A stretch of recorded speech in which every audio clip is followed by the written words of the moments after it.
સુપ્રભાત વિદ્યાર્થી મિત્રો, હું ઉર્મી દેસાઈ, સારસ્વત એકેડેમી રાતા વાપી તરફથી. મિત્રો, આપણે જીવ વિજ્ઞાનમાં પ્રકરણ નંબર 5 સપુષ્પી વનસ્પતિઓની બાહ્યકાર વિદ્યા ધોરણ 11માં અભ્યાસ કરી રહ્યા છે.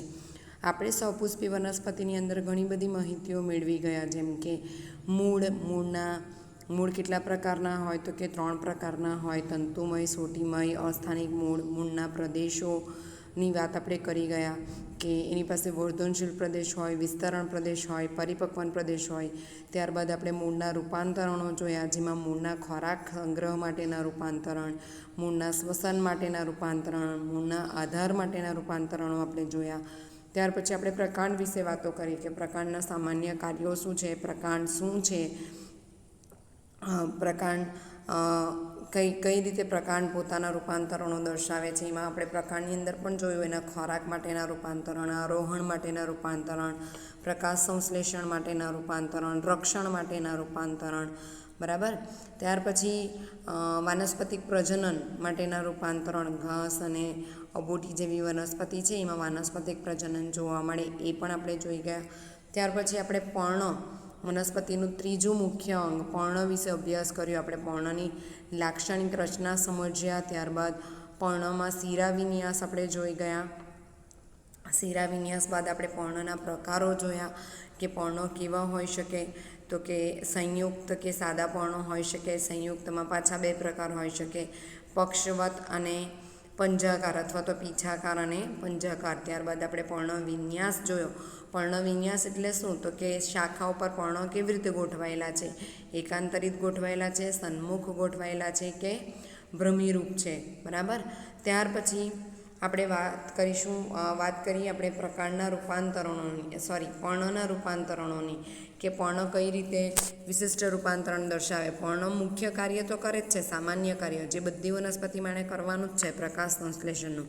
પણ એ સિવાય કેટલીક વનસ્પતિમાં પર્ણ વિશિષ્ટ રૂપાંતરણો પણ દર્શાવે, જેમ કે પર્ણમાંથી પર્ણસૂત્ર ઉદ્ભવે જે આરોહણમાં મદદ કરે, પર્ણ કંટકમાં ફેરવાય જેમ કે થોરની અંદર જે રક્ષણ માટેનું કાર્ય કરે. ત્યાર પછી ઓસ્ટ્રેલિયન બાવળ જેવી વનસ્પતિ છે એમાં એનો પર્ણદંડ ફૂલેલો અને લીલા રંગનો બને, જેથી પર્ણો ઓછા હોવાથી એનો પર્ણદંડ પ્રકાશ સંશ્લેષણમાં મદદ કરે. કેટલીક વનસ્પતિ એવી છે કીટભક્ષી વનસ્પતિ, જેમાં પર્ણો કીટકોનું ભક્ષણ કરીને પોતાનો ખોરાક મેળવે. તો મિત્રો, આપણે અહીંયા સુધી વાતો કરી ગયા હતા. હવે આપણે આગળ જોઈશું વનસ્પતિ. સપુષ્પી વનસ્પતિમાં આપણે ભણીએ છીએ તો સપુષ્પી વનસ્પતિનો અગત્યનો મુખ્ય ભાગ પુષ્પો વિશે હવે આપણે ચર્ચા કરીશું. પુષ્પની રચના, લાક્ષણિક રચના જોઈશું, પુષ્પના ભાગો જોઈશું, પુષ્પ કેવી રીતે બીજાશય સાથે પુષ્પાસન ઉપર ગોઠવાયેલું હોય એ બધી વાતો હવે આપણે આગળ કરીશું અને આપણે એને સમજીશું. ચાલો જોઈએ. પુષ્પમાં સૌપ્રથમ છે પુષ્પ વિન્યાસ. જેવી રીતે શિરાવિન્યાસ અને પર્ણવિન્યાસ એટલે શું? શિરાવિન્યાસ એટલે શિરા અને શિરિકાઓની ગોઠવણી, પર્ણવિન્યાસ એટલે પર્ણોની શાખા ઉપર ગોઠવણી. તો એવી રીતે પુષ્પવિન્યાસ એટલે શું, તો કે પુષ્પોની પ્રકાંડની પ્રજનન શાખા ઉપર ગોઠવણી. પ્રકાંડની બધી જ શાખા પુષ્પો ઉત્પન્ન કરી શકતી નથી. કઈ શાખા કરે? જે પ્રજનનશીલ શાખા હોય, જેના ઉપર પુષ્પોનું સર્જન થાય, તે શાખાને પ્રજનનશીલ શાખા કહેવાય. બરાબર. તો પ્રકાંડની પ્રજનનશીલ શાખા ઉપર, રિપ્રોડક્ટિવ બ્રાન્ચ ઉપર પુષ્પોની ગોઠવણીને પુષ્પવિન્યાસ કહેવાય. બરાબર. પુષ્પ એ શું છે, તો કે પુષ્પ એ રૂપાંતરિત પ્રરોહ છે. પ્રરોહ એટલે કે પ્રકાંડ. પુષ્પ ક્યાંથી ઉદ્ભવે? તો પ્રકાંડ પરથી ઉદ્ભવે. તો કેવી રીતે? તો કે પ્રકાંડમાં કંઈ રૂપાંતરણ થયું એટલે પુષ્પનું સર્જન થયું. હવે પુષ્પમાં પ્રરોહનો અગ્રીય વર્ધનશીલ પ્રદેશ એ પુષ્પીય વર્ધનશીલ ભાગમાં પરિણમે છે. પ્રરોહનો અગ્રીય વર્ધનશીલ પ્રદેશ. હવે અગ્રીય વર્ધનશીલ પ્રદેશ તમને યાદ રહેવો જોઈએ. બરાબર. પ્રરોહનો અગ્રભાગ, જેને આપણે અગ્રકલિકા કહેતા હતા, એ અગ્રીય વર્ધનશીલ પ્રદેશ એ પુષ્પીય વર્ધનશીલ ભાગમાં પરિણમે છે. એટલે કે પુષ્પનું સર્જન કરે એવી વર્ધનશીલ પેશી બનાવે છે. આંતરગાંઠ હવે વિસ્તરણ પામતી નથી અને અક્ષ એ સંકુચિત બને. સંકુચિત અક્ષની ટોચના ભાગે ક્રમિક ગાંઠ પરથી પર્ણોના બદલે પાર્શ્વીય રીતે પુષ્પીય બહિર્યુદ્ભેદોના વિવિધ ભાગો ઉદ્ભવે. એટલે શું? તો કે આ પ્રકાંડ છે. બરાબર. અહીંયા આવી રીતે પર્ણો ઉદ્ભવેલા છે. હવે આ એની અગ્રકલિકા છે, અગ્રીય પ્રરોહનો ભાગ છે. અહીંયા પર્ણો ઉદ્ભવવાની જગ્યા શું થાય, આ અક્ષ સંકુચિત થઈ જાય, હવે આગળ વધશે નહીં, અને અહીંયા આવી રીતે 2 પુષ્પોનું સર્જન થશે, ક્યાં તો પછી એક જ પુષ્પનું સર્જન થશે અહીંયા આવી રીતે, બરાબર. એટલે જે અગ્રકલિકાનો ભાગ છે ત્યાંથી પુષ્પનું સર્જન થાય. જ્યારે પ્રરોહાગ્ર પુષ્પમાં પરિણમે ત્યારે તે એકાકી હોય છે. પ્રરોહાગ્ર પુષ્પમાં પરિણમે, પ્રરોહાગ્ર એટલે શું મેં તમને અત્યારે બતાવ્યું. આ જે છે પ્રરોહનો અગ્રભાગ, એમાંથી પુષ્પ ઉદ્ભવે તો પુષ્પ કેટલા હોય, એક જ હોય, એકાકી પુષ્પ હોય. પુષ્પીય અક્ષ ઉપર પુષ્પની ગોઠવણીને પુષ્પ વિન્યાસ કહે છે. જેવી રીતે મેં તમને કીધું કે પુષ્પ વિન્યાસ કોને કહેવાય, તો કે પ્રકાંડની શાખા ઉપર અથવા તો પુષ્પીય પ્રકાંડની અગ્રીય શાખા ઉપર પુષ્પની ગોઠવણીને આપણે કહીશું પુષ્પ વિન્યાસ. હવે પુષ્પ વિન્યાસ 2 પ્રકારના છે, અપરિમિત અને પરિમિત. પરિમિત એટલે સીમિત, એની સીમા આવી જાય, હવે ત્યાંથી પ્રકાંડ આગળ વૃદ્ધિ પામી શકશે નહીં. અપરિમિત એટલે અસીમિત, પ્રકાંડ વૃદ્ધિ પામ્યા કરે અને પુષ્પોનું સર્જન પણ કર્યા કરે. આપણે આકૃતિ દ્વારા સમજીએ. આ એક પ્રકાંડ છે, બરાબર. એનું આ અગ્રનો જે ટોચ ભાગ છે ત્યાં પુષ્પનું સર્જન થઈ ગયું, એટલે હવે આ પ્રકાંડ આગળ વૃદ્ધિ પામવાનું નથી. પણ આપણે આવો જે પુષ્પ વિન્યાસ હશે એ પરિમિત પુષ્પ વિન્યાસ. અપરિમિત પુષ્પ વિન્યાસની વાત કરીએ તો આ પ્રકાંડ છે, બરાબર. આ પ્રકાંડ ઉપર અહીંયા આવી રીતે પર્ણો છે, પર્ણોની ઉપર આવી રીતે પુષ્પોનું સર્જન થયેલું છે. અગ્રાભિવર્ધી ક્રમમાં પુષ્પોનું સર્જન થાય. ઉપર અહીંયા પણ હજી દડી છે, કડી છે, જેને આપણે કહીએ પુષ્પીય કલિકા. અને આ પુષ્પીય કલિકા વિકાસ પામે એટલે પુષ્પમાં પરિણમે એટલે ફરી પાછી પુષ્પીય કલિકા સર્જાય. આમ પ્રકાંડનો જે અગ્રભાગ છે સતત વિકાસ પામતો રહે અને અગ્રાભિવર્તી ક્રમમાં પુષ્પોનું સર્જન કરતો રહે, તો એવો જે પુષ્પ વિન્યાસ એ અપરિમિત પુષ્પ વિન્યાસ. પરંતુ જો આ પ્રરોહનો અગ્રભાગ પુષ્પમાં પરિણમે અને હવે પ્રરોહ આગળ વિકાસ દર્શાવતો નથી, તો એ પરિમિત પુષ્પ વિન્યાસ. તમને સાદું ઉદાહરણ આપું, જાસૂદનું ફૂલ, ગુલાબનું ફૂલ જ્યાં ઉગે છે એક જ ઉગે ને, એ બધા સાથે ઉગતા નથી, તો એ પરિમિત પુષ્પ વિન્યાસ. પણ તમે ગલતોરો અથવા તો ગુલછડી જોઈ છે, બુકેમાં આવે વ્હાઇટ કલરના નાના નાના ફૂલ બહુ બધા એક જ દાંડી પર, સાથે પીળા કલરના નાના નાના કલગીના ફૂલ આવે, બરાબર. એવા જે પુષ્પો છે એ પુષ્પ વિન્યાસ કયો, તો કે અપરિમિત પુષ્પ વિન્યાસ, બરાબર. એક જ દાંડી છે, એક દાંડી પર બહુ બધા પુષ્પો ઉગેલા છે. ઓર્કિડ જોયું બધાએ, ઓર્કિડ હમણાં લગ્ન સિઝનમાં જે લગ્નનું મહેરું હોય એને સજાવવા માટે વપરાય ઓર્કિડ્સ. એક જ દાંડી પર કેટલા બધા પુષ્પો હોય, તો એ એવા પ્રકારના જે પુષ્પ વિન્યાસ છે એને કહેવાય અપરિમિત પુષ્પ વિન્યાસ. પણ એક જ પુષ્પ મળતું હોય તમને, સૂર્યમુખી છે, ગુલાબ છે, જાસૂદ છે, સીવટી છે, એક જ પુષ્પ ઉગે, અથવા તો વધારેમાં વધારે 2 ઉગે, જેમ કે મોગરો છે. તો એવા જે પુષ્પ વિન્યાસ છે એને આપણે કહીશું પરિમિત પુષ્પ વિન્યાસ. એટલે પરિમિત પુષ્પ વિન્યાસમાં તમારે યાદ શું રાખવાનું, તો કે પરિમિત પુષ્પ વિન્યાસમાં જે પ્રરોહનો અગ્રભાગ છે એ સંકુચિત બને અને પ્રરોહનો અગ્રભાગ પુષ્પમાં પરિણમે. એટલે પ્રરોહ હવે વિકાસ દર્શાવતો નથી, હવે અહીંયાથી વિકાસ નહીં દર્શાવશે, અહીંયાથી નવી શાખા બનાવશે અને એના ઉપર પર્ણોનું સર્જન કરશે. અને અપરિમિત પુષ્પ વિન્યાસમાં તમારે શું યાદ રાખવાનું, તો કે અપરિમિત પુષ્પ વિન્યાસમાં પ્રરોહ ઉપર અગ્રાભિવર્તી ક્રમમાં પુષ્પોનું સર્જન થતું રહે છે અને પ્રરોહાગ્ર સતત પુષ્પોનું સર્જન કરતો રહે છે, બરાબર.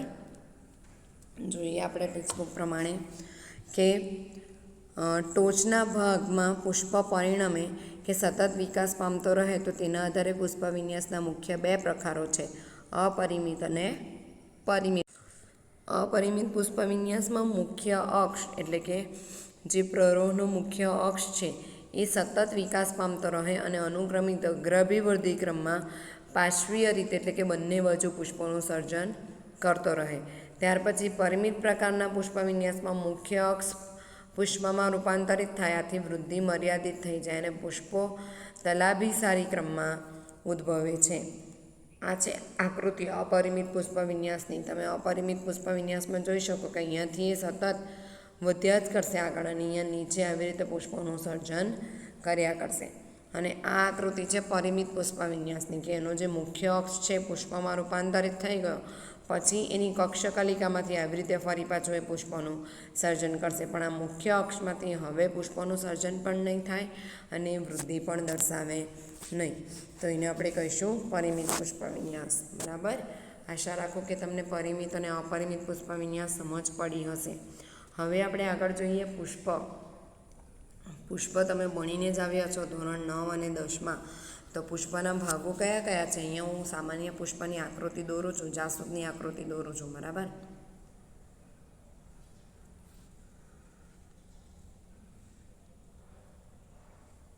ઉદાહરણ તરીકે આ જાસૂદનું પુષ્પ છે. બરાબર. આ જાસૂદનું પુષ્પ છે. એની અંદરથી આવી રીતે અહીંયા બીજાશય આવેલું છે. આ સ્ત્રી કેસર છે અને અહીંયા આવી રીતે એના પુકેસરો આવેલા છે. બરાબર. તો ઉદાહરણ તરીકે આ લાક્ષણિક પુષ્પ છે. તો લાક્ષણિક પુષ્પમાં રચનામાં શું આવેલું? તો આને આપણે કહીશું વજ્રપત્ર. બરાબર. આને આપણે કહીશું દલપત્ર. આ બધું તમે ભણીને જ આવ્યા છો. આ જે છે એ છે સ્ત્રી કેસર. આ નાના મેં જે ડ્રો કર્યા એ છે પુકેસર. ત્યાર પછી આ જે રચના છે જેના ઉપર આખો પુષ્પ ગોઠવાયેલું એને આપણે કહીશું પુષ્પાસન. પુષ્પનું આસન એટલે પુષ્પાસન. આ જે મેં દાંડી નીચે બનાવી એ પુષ્પદંડ. જેમ પર્ણદંડ હોય તેમ પુષ્પદંડ પણ હોય. તો મુખ્ય આટલા ભાગો તમે જોઈ શકો છો લાક્ષણિક પુષ્પની અંદર. ઘરની આજુબાજુ જાસૂદ ઉગતા હોય તો જોજો કે જાસૂદના જે લાલ રંગના તમને પેટલ્સ દેખાય એ દલપત્ર છે. ગ્રીન રંગનું નીચે આવું ચકરડું દેખાય એ વજ્રપત્ર છે. વજ્રપત્ર ભેગા થઈને વજ્રચક્ર બનાવે, દલપત્ર ભેગા થઈને દલ ચક્ર બનાવે. ત્યાર પછી ઉપર 5 લાલ રંગના ટપકા જેવા દેખાય એ સ્ત્રી કેસર છે. સ્ત્રી કેસરની નીચે પીળા રંગના તમે હાથમાં પાવડર લાગે એવું સ્ટ્રક્ચર છે એ પુકેસર છે. બરાબર. એ સિવાય પુષ્પ જ્યાં ગોઠવાયેલું છે એ પુષ્પાસન છે અને પુષ્પને પકડવા માટે પુષ્પ દંડ છે. આ સામાન્ય પુષ્પની આકૃતિ અથવા તો એનો દેખાવ, કે બધા સામાન્ય પુષ્પો આવા દેખાય. બરાબર. ચાલો જોઈએ પુષ્પ. તો કે આવૃત બીજધારી વનસ્પતિમાં પુષ્પ એ પ્રાજનનિક એકમ છે. આવૃત બીજધારી વનસ્પતિમાં પુષ્પ શું છે? પ્રાજનનિક એકમ છે. પ્રાજનનિક એકમ એટલે પ્રજનનમાં મદદ કરે. તે લિંગી પ્રજનન માટે જરૂરી છે. કેવા પ્રજનન માટે? લિંગી પ્રજનન માટે, કારણ કે એ નર અને માદા જન્યુઓનું સર્જન કરશે.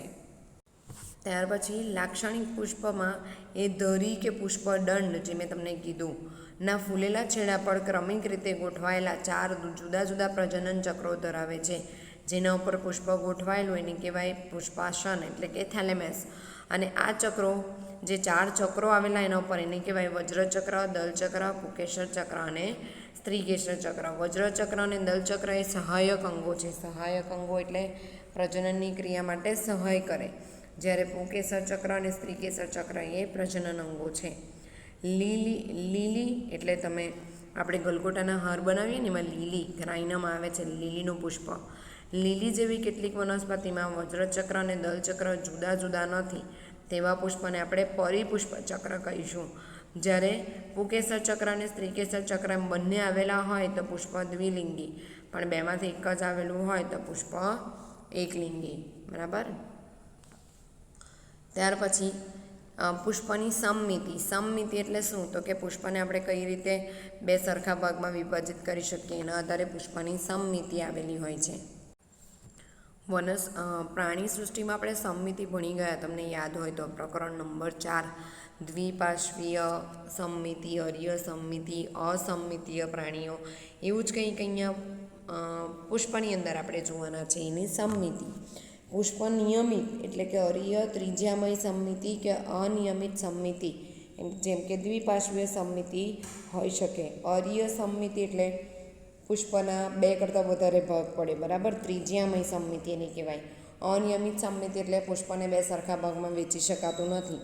દ્વિપાર્શ્વીય સમમિતિ એટલે પુષ્પને 2 સરખા ભાગમાં વહેંચી શકાય છે. જ્યારે પુષ્પ કેન્દ્રમાંથી પસાર થતી કોઈપણ ત્રિજ્યામાં 2 સરખા અર્ય ભાગોમાં વિભાજિત થાય તેને આપણે કહીશું નિયમિત પુષ્પ. જો પુષ્પ 2 સરખા ભાગમાં વિભાજિત થતું હોય તો એને કહેવાય નિયમિત પુષ્પ. પણ જ્યારે પુષ્પ માત્ર એક જ ચોક્કસ લંબધરીયથી બે સરખા ભાગોમાં વિભાજિત થઈ શકે તો તેને કહીશું અનિયમિત પુષ્પ. લંબધરીય એટલે શું? જો અહીંયા એક પુષ્પ સમજવા માટે ડ્રો કરું છું, બરાબર. આ પુષ્પ છે, એને તમે આ રીતે કટ કરો લંબધરીય અને બે સરખા ભાગમાં વિભાજિત થાય તો તે અનિયમિત પુષ્પ. પણ એ જ પુષ્પને તમે આ રીતે બે ભાગમાં વહેંચો અને બે સરખા ભાગમાં વિભાજિત થાય તો એ નિયમિત પુષ્પ.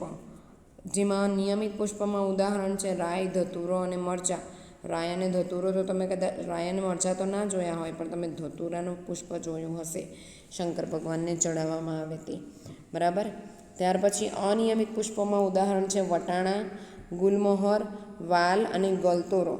વટાણા અને વાલના પુષ્પો કદાચ તમે જોયા હોય, તમે ગામડામાં રહેતા હોય તો. પણ ગુલમોહર અને ગલતોરો તો બહુ કોમન છે, તમે જોયા જ હશે. ગલતોરો એટલે પીળા રંગના પુષ્પો જેના ઉપર આવે, અને ગુલમોહર એટલે પેલા લાલ રંગના પુષ્પવાળું ઝાડ હોય ને મોટું, જેના ઉપર ફાફડા જેવા આવે એ, બરાબર. એ પુષ્પ કેવા છે? તો કે અનિયમિત પુષ્પો છે. એને તમે બે સરખા ભાગેથી વિભાજિત તમે એને લંબધરીયથી વિભાજિત કરો તો બે સરખા ભાગમાં તે વિભાજિત થઈ શકે. ત્યાર પછી જ્યારે પુષ્પ કેન્દ્રમાંથી પસાર થતી કોઈપણ લંબધરીયથી બે સરખા ભાગમાં વિભાજિત થઈ શકે નહીં તેને અસમમિતીય પુષ્પ કહીશું. ફરી પાછા આપણે સમજીએ. આ મેં આકૃતિ આમ દોરી હતી, બરાબર. અહીંયાથી તમે એને કટ કરો અને બે સરખા ભાગમાં વેચાય તો નિયમિત પુષ્પ. આમ તમે એને કટ કરો અને બે સરખા ભાગમાં વેચાય તો પણ અનિયમિત પુષ્પ. લંબધરીય કટ કરો તો અનિયમિત પુષ્પ. હવે તમે લંબધરીય કરો કે આયામ ધરીય કરો, બરાબર. બંને ધરીય કરો પણ પુષ્પ બે સરખા ભાગમાં વિભાજિત થતું નથી તો એ અસમમિતીય પુષ્પ. નિયમિત અને અનિયમિત બંને સમમિતીય પુષ્પ, પણ જો બે સરખા ભાગમાં વિભાજિત ન થાય તો બંને અસમમિતીય પુષ્પ. ઉદાહરણ તરીકે કેના. કેના કદાચ તમે ના જોયું હોય, મેં પણ નથી જોયું. ત્યાર પછી છે પુષ્પ કેવા હોય? તો કે પુષ્પ ત્રિઅવયવી હોઈ શકે, ચતુઅવયવી હોઈ શકે અથવા તો પંચઅવયવી હોઈ શકે. હવે નામ પરથી ત્રિઅવયવી એટલે શું? તો કે ત્રણ અવયવ આવેલા હોય, 3 દલપત્ર, 3 વજ્રપત્ર, એવી રીતે ગોઠવાયેલું હોય. ચતુઅવયવી એટલે એ જે સંખ્યા આવેલી હોય એ ચાર હોય, અને પંચઅવયવી એટલે 5ની સંખ્યા આવેલી હોય. જો ત્રિઅવયવી, ચતુઅવયવી, પંચઅવયવી એટલે શું? જ્યારે પુષ્પીય બહિર્ભૂત ભેદો 3, 4 કે 5ના ગુણનમાં હોય ત્યારે એને ત્રિઅવયવી, ચતુઅવયવી કે પંચઅવયવી કહેવાય. હવે પુષ્પની સાથે પુષ્પીય દળના તલ ભાગે સંકુચિત થયેલા પર્ણો જોવા મળે તો તેને નિપત્રી પુષ્પ કહેવાય. નિપત્રી પુષ્પ એટલે શું હું સમજાવું તમને. અને નિપત્રો વગરના પુષ્પને અનિપત્રી પુષ્પ કહેવાય. હવે અહીંયા મેં તમને આકૃતિ બનાવી છે. આ ત્રિઅવયવી પુષ્પ છે, તમે જોઈ શકો છો 1, 2 ને 3. તો એવી રીતે એના વજ્રચક્ર પણ 3 જ હશે. આ ચતુરવયવી પુષ્પ છે, 1, 2, 3 અને 4. આ પંચઅવયવી પુષ્પ છે. તમારું જાસૂદનું ફૂલ એ પણ પંચઅવયવી પુષ્પ છે, 1, 2, 3, 4 ને 5. એવી રીતે બહુઅવયવી પુષ્પ પણ હોઈ શકે. તમારું ગુલાબ, ગલગોટો, આ બધા મોગરો, આ બધા પુષ્પો કેવા છે? બહુઅવયવી છે, બરાબર. એટલે તમને આકૃતિ પરથી સમજ પડી હશે ત્રિઅવયવી, ચતુઅવયવી અને પંચઅવયવી એટલે શું. હવે આપણે બીજી એક વાત કરી કે નિપત્રો. નિપત્રો શું છે? નિપત્રો આવેલા હોય તો પુષ્પ નિપત્રી, ન આવેલા હોય તો અનિપત્રી. એટલે શું? જો આ વજ્રચક્ર છે, ઉદાહરણ તરીકે જાસૂદનું ફૂલ યાદ કરો, બરાબર. અહીંયા એના પેલા લાલ રંગના દલપત્રો છે, આવી રીતે, બરાબર. જાસૂદના ફૂલમાં એનું જે વજ્રચક્ર છે ને ત્યાં આમ નીચે નાના નાના પર્ણો આવેલા હોય. જોજો હવે ધ્યાનથી. તો આવા પર્ણો આવેલા હોય તો તમારું પુષ્પ નિપત્રી, પણ નહીં આવેલા હોય તો પુષ્પ અનિપત્રી. નિપત્રી પુષ્પમાં ઉદાહરણ તમને આપું તો જાસૂદ. અનિપત્રીમાં ઉદાહરણ આપું તો જે ચાઇના ગુલાબ આવે છે ને, ચાઇના રોઝ, એ અનિપત્રી છે. ચાઇના રોઝ બધા જોયા જ છે, બરાબર. ગુલાબ જે આપણે લઈએ છીએ માર્કેટમાંથી 10 રૂપિયાનું એક ને એવું આવે. આપણા દેશી ગુલાબ સસ્તા છે. આપણા દેશી ગુલાબની અંદર પણ આ નિપત્રો જોવા મળતા નથી, એટલે કે એ અનિપત્રી છે. તો આપણે પુષ્પમાં ઘણું બધું જોયું, બરાબર. પુષ્પના ભાગો જોયા. ત્યાર પછી આપણે વાત કરી રહ્યા છીએ પુષ્પમાં એકલિંગી, દ્વિલિંગી પુષ્પો એટલે શું અહીંયા. ત્યાર પછી આપણે આર્યું એકલિંગી દ્વિલિંગી. પછી આપણે જોયું કે પુષ્પની સમમિતિ કેવી છે, નિયમિત પુષ્પ છે, અનિયમિત પુષ્પ છે, સમમિતીય પુષ્પ છે કે અસમમિતીય પુષ્પ છે. ત્યાર પછી આપણે જોયું પુષ્પ કેવું છે, ત્રિઅવયવી, ચતુરવયવી કે પંચઅવયવી, નિપત્રી છે કે અનિપત્રી છે. બરાબર. હવે આપણે જોઈશું ખૂબ જ મહત્ત્વનો ભાગ જે એક્ઝામમાં પૂછાય જ છે. પુષ્પાસન પર બીજાશયની સાપેક્ષે વજ્રચક્ર, દલચક્ર અને પુકેસર ચક્રના સ્થાનને આધારે પુષ્પનું અધોજાયી, પરિજાયી, ઉપરીજાયી તરીકે વર્ણન કરવામાં આવે. પુષ્પનું જે થેલેમસ છે એટલે કે પુષ્પાસન છે, આ પુષ્પાસન છે ઉદાહરણ તરીકે. તો આ પુષ્પાસન ઉપર બીજાશય કેવી રીતે ગોઠવાયેલું તેના આધારે પુષ્પના 3 પ્રકાર છે. કયા? અધોજાયી, પરિજાયી અને ઉપરીજાયી. આપણે વારાફરતી એક એક સમજીએ. અધોજાયી પુષ્પમાં સ્ત્રી કેસર ઉચ્ચ સ્થાને આવેલું છે, જ્યારે તેના બીજા ભાગો તેની નીચે આવેલા છે. એટલે શું? તો કે આ પુષ્પાસન છે ઉદાહરણ તરીકે. આ પુષ્પાસન છે જેના પર તમારું પુષ્પ ગોઠવવાનું છે. બરાબર. પુષ્પાસન. તો એનું બીજાશય અહીંયા હશે આવી રીતે. આ એનું બીજાશય છે અને બીજાશયની નીચેથી આવી રીતે પુકેસર નીકળે.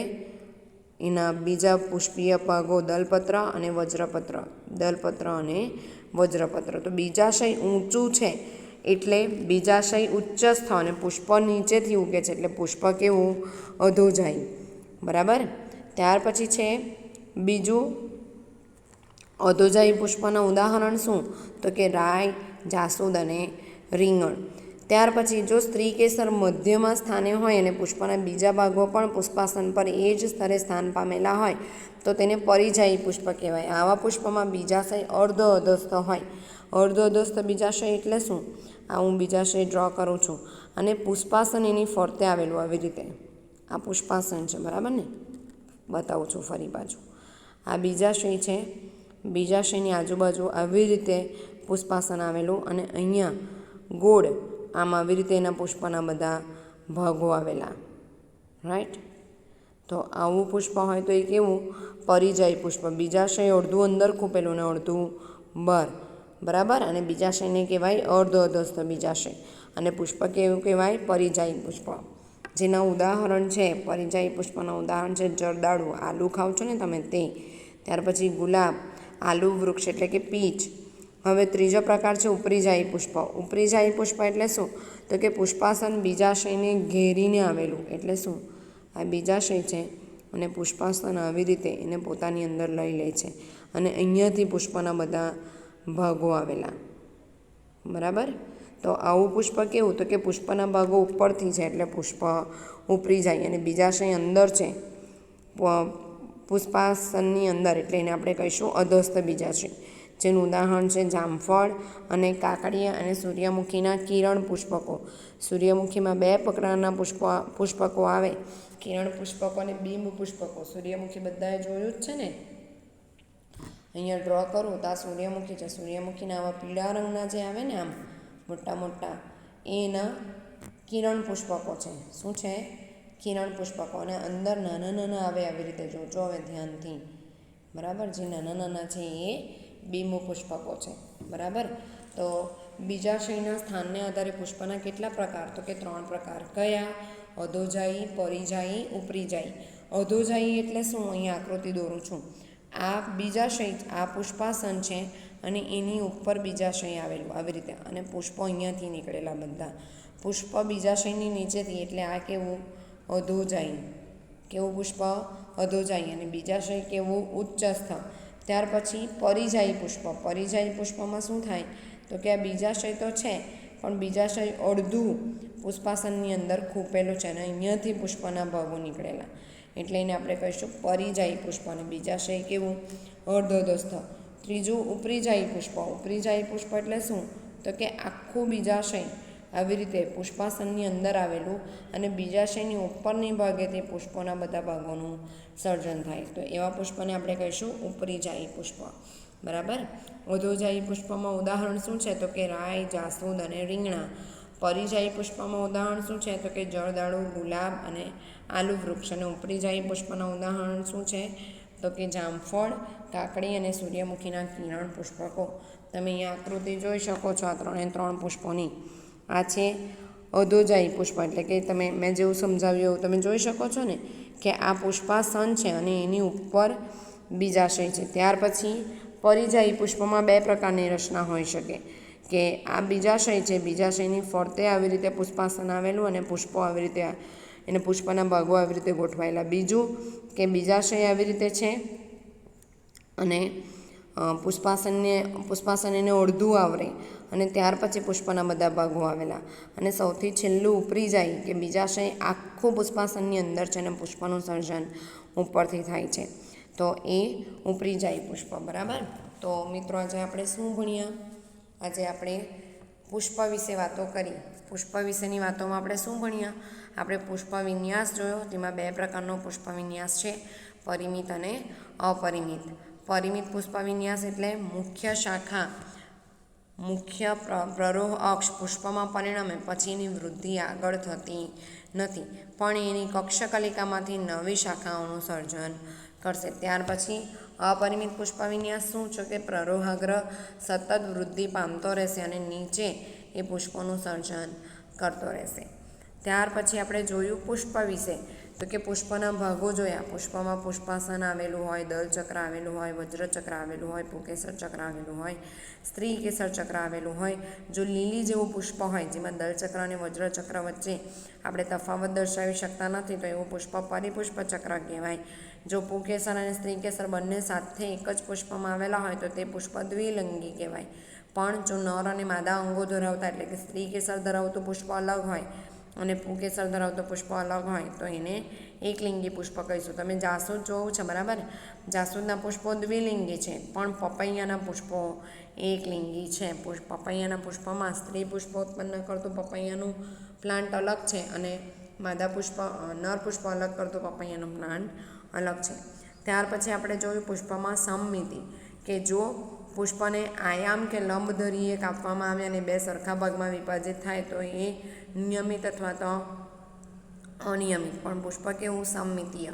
તમે પુષ્પને કોઈ પણ ધરીએ કટ કરો, એના ભાગ પાડો પણ સરખા ભાગમાં ના વેચાય તો એ અસમમિતીય પુષ્પ. ત્યાર પછી પુષ્પની અંદર એના અંગો કેટલા છે એના આધારે પુષ્પ હોઈ શકે, ત્રિઅવયવી, ચતુઅવયવી, પંચઅવયવી.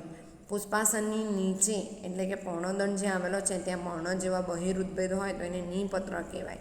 જે પુષ્પ પાસે નિપત્ર હોય એ પુષ્પ નિપત્રી અને જેની પાસે ના હોય એ પુષ્પ અનિપત્રી. બરાબર. ત્યાર પછી બીજાશયના સ્થાનને આધારે આપણે પુષ્પના પ્રકાર જોયા. તો કે બીજાશયના સ્થાનને આધારે પુષ્પના 3 પ્રકાર, અધોજાયી, પરિજાયી અને ઉપરીજાયી. અધોજાયી પુષ્પમાં બીજાશય ઉચ્ચસ્થ અને પુષ્પના ભાગોનું સર્જન બીજાશયની નીચેથી થાય. પરિજાયી પુષ્પમાં પુષ્પાસન બીજાશય પુષ્પાસનની અંદર અડધું ખૂપેલું અને એની આજુબાજુથી પુષ્પના ભાગોનું સર્જન થાય. અને ત્રીજું ઉપરીજાયી પુષ્પ. ઉપરીજાયી પુષ્પમાં શું? તો કે બીજાશય અધોહસ્ત આખું જ પુષ્પાસનની અંદર ખૂંચી ગયેલું છે અને ઉપરથી આવી રીતે પુષ્પના ભાગોનું સર્જન થાય છે, તો એ પુષ્પ ઉપરીજાયી પુષ્પ. તો મિત્રો આજે આપણે પુષ્પની અંદર ઘણી બધી વાતો જોઈ. હજી આપણે ઘણું બધું શીખવાનું છે પુષ્પની અંદર, એ આપણે હવે જોઈશું આવતા વિડીયો લેક્ચરની અંદર. ત્યાં સુધી આવજો મિત્રો અને વાંચતા રહેજો.